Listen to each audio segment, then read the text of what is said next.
Four Tet's music often feels like a memory, familiar but distant, minimal yet emotional. That's what I tried to channel in this track, drawing influence from 3, 16 Oceans, There Is Love in You, and Rounds.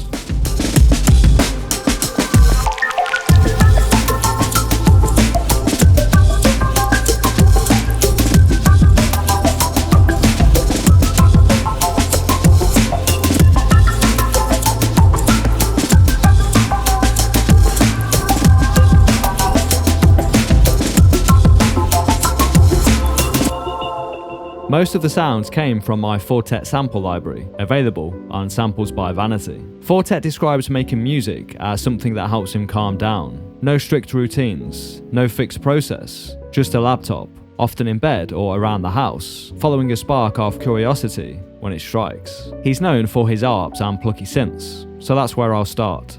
The guiding idea here was to avoid any sustaining sounds. Instead, I wanted everything to be constantly moving, layers that breathe in and out. I built a chord progression in C major, using 7th chords to give the harmony more colour.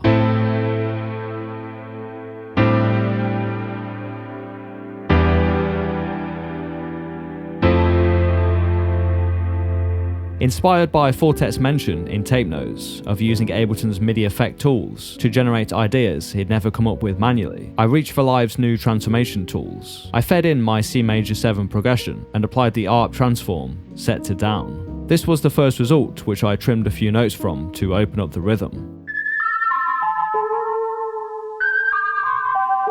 Then I ran it through Gatekeeper, which is similar to LFO tool, to add rhythmic shaping.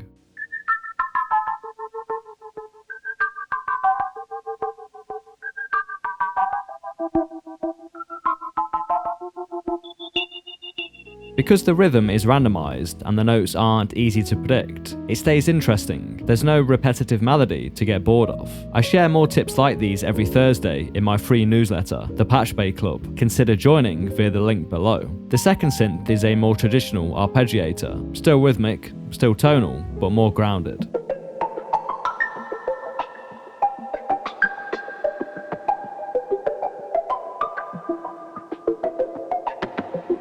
Both sounds come from Omnisphere, one of Four Tet's go-to synths. He rarely builds patches from scratch, preferring to rely on presets. The third sound is a variation on the first, with fewer notes, run through Soundtoys' Space Blender, a free plugin that's perfect for creating ghostly, ambient variations to float behind your main ideas.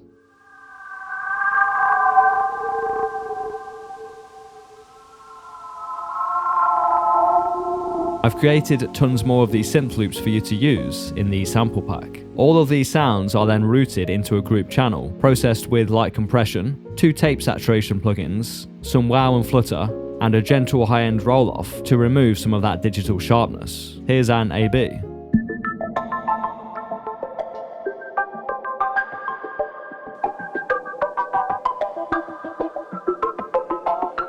Four Tet's projects are bare bones, with only a handful of channels, many of which have none or just a couple of stock plugins at most. He said that for him, plugins are there to solve problems, not to create elaborate sound design chains. Four Tet's drums are a spectrum, from rigid 4/4 techno pulses to dusty live breaks and wonky garage grooves. In his Tape Notes interview, he talked about keeping things human, how shuffle, swing, and off-grid placement bring life to electronic music. So to tap into that, I went with the live break approach. I've layered 2 breaks, one slowed down, one sped up to match the tempo of the track. Neither is quantized, letting the elements push and pull in their own way. Next, I brought in what I call the kitchen type beat, a rhythm bed built entirely from sounds recorded in my kitchen. It follows the break's groove, but adds its own fingerprint.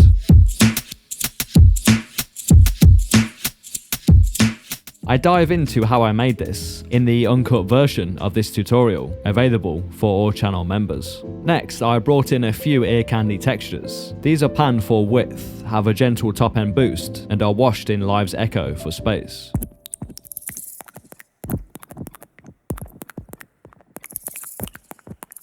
Then there's portions of a chopped birdsong, a UK garage style top loop, and a spring-like Foley sound, all panned across the stereo field to add motion and contrast.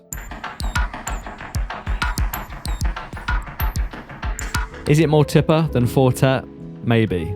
But the goal here isn't imitation, it's inspiration. Take what resonates and bring it into your tapestry. These are all sent to a group with glue compression, a clipper to inject some analog distortion, and more tape saturation, just making it sound thicker and more distorted. Here's an A/B.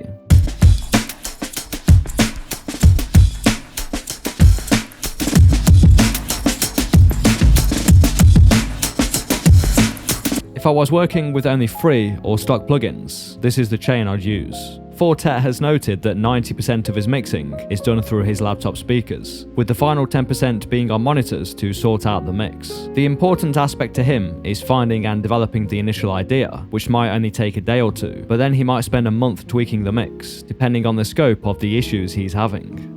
Many of Four Tet's most memorable tracks, like Baby, Angel Echoes, and She Just Likes to Fight, feature vocal chops that are less about lyrical meaning and more about tone, rhythm, and feeling. That was the inspiration here.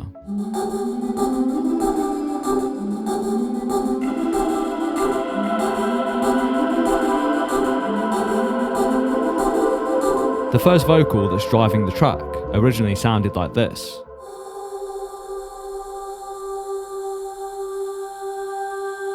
But I looped just the start of the phrase, then used Gatekeeper to gate it rhythmically, following this pattern.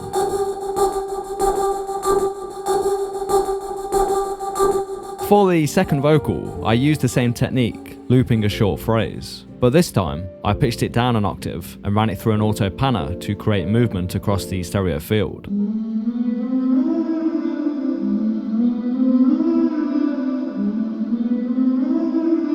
The third vocal is pitched up an octave and runs through Ableton's Echo for that rhythmic, spacey feel. The fourth I'm using more as a riser than a vocal. It's stretched, drenched in echo, and builds tension. All four are routed to a group bus, where I'm using true verb to add early reflections, subtle spatial cues that trick your ears into hearing depth. Notice how close the vocals feel without the plugin.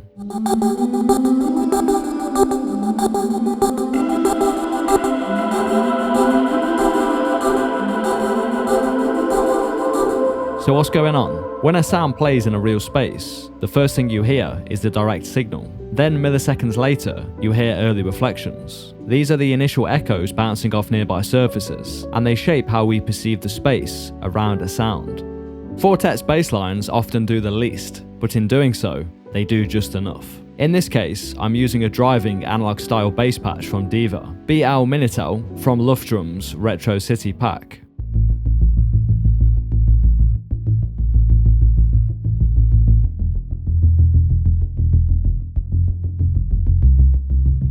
The movement comes from this arpeggiator, which is further enhanced with chorus and delay.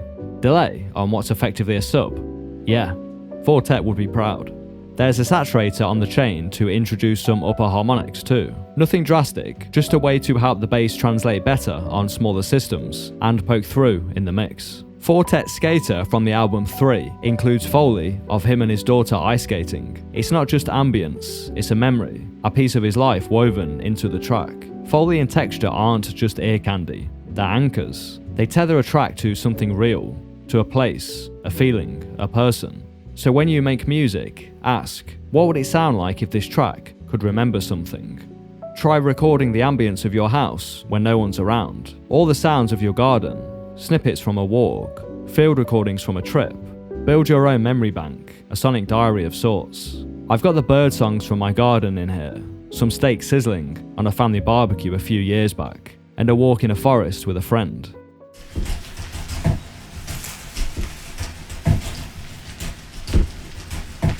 And a few textural risers. All of this is going through a stereo widener and some early reflections again to push the sounds back in the mix. For more insights into a similar production style, check out this video where I break down the magic of Burial. Thank you for watching.